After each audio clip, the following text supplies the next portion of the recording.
السلام عليكم، عاملين ايه؟ يا رب تكونوا بخير. لو اول مره تظهر لكم القناه بتاعتي، انا اسمي مريم.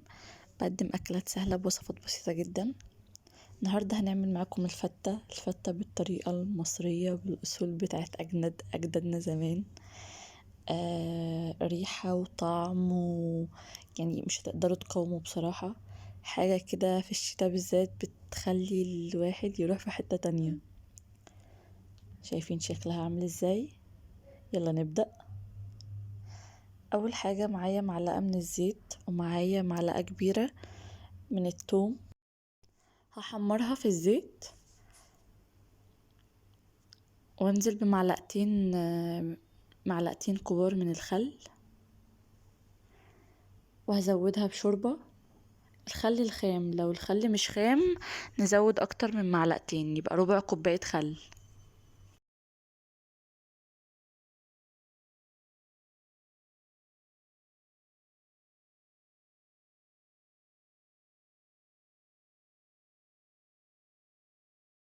هسيبها تاخد غلوتين على النار، وبعد كده اقفل عليها.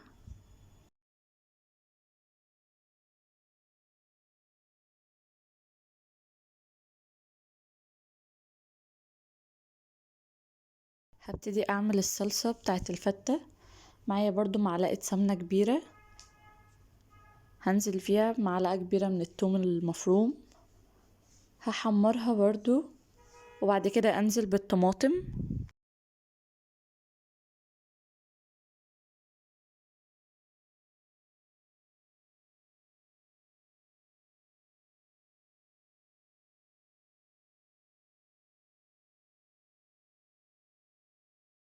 انا هسيبها تتسبك، هوطي عليها هسيبها تتسبك على النار بالشكل ده كده. كده اتسبكت معايا. دلوقتي بقى معايا معلقة زبدة كبيرة او سمنة بلدي.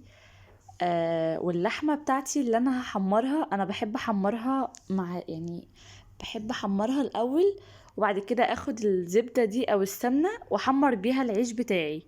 فشوفوا انتوا حابين، لو انتوا مش هتحمروا لحمة او مش هتحمروا فراخ او حاجة، خلاص انتوا ممكن تحمروا العيش على طول.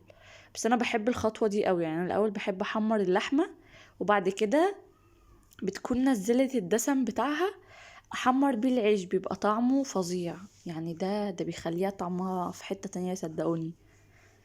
دلوقتي انا اللحمة بتاعتي اتحمرت، هشيلها وابتدي اضيف العيش بتاعي، هحمصه.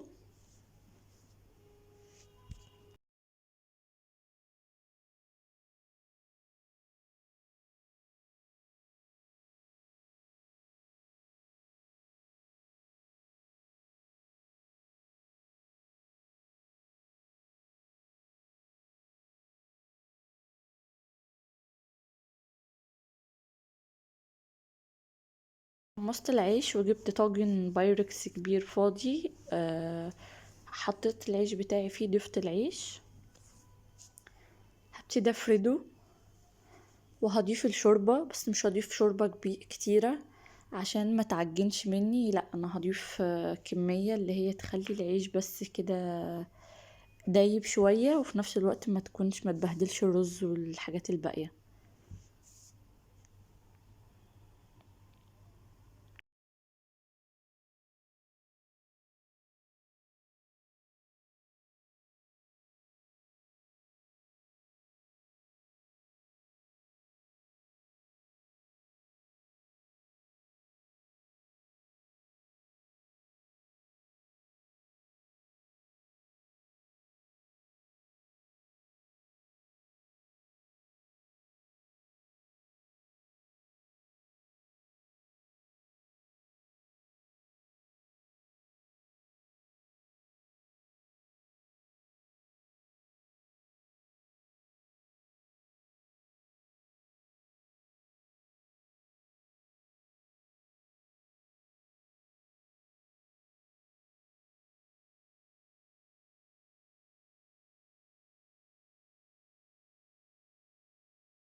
الشكل النهائي بتاعي.